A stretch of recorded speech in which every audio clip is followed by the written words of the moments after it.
छिटो छिटो आउनु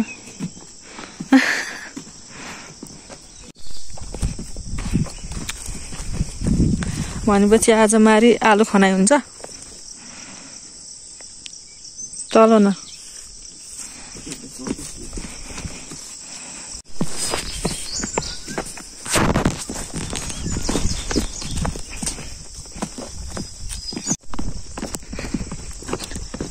हामी चाहिँ भटाभट आलु खन्न जाँदैछौँ के भयो कुछ न कुछ त गडबड है त यार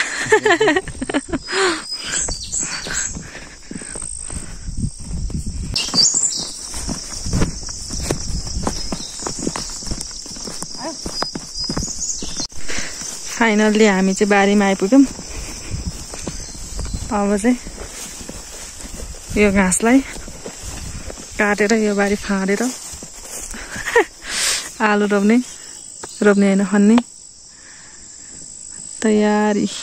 यसो हेर्दा त आलु त छ जस्तो लक्ष्य नै छैन है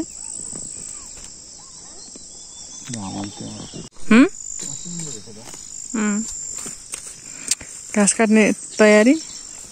यो नलगाइ चाहिँ घाँस काट्न सम्भव छैन नागिनजी आएर बस्नुहुन्छ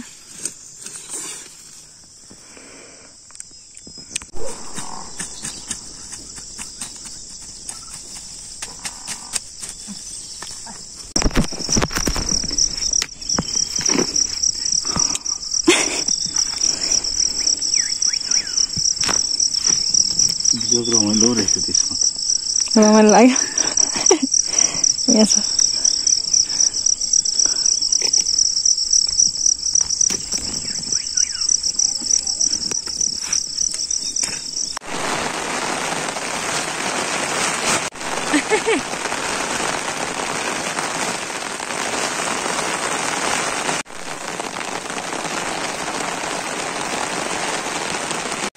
यति ठुलो पानी पर्या हो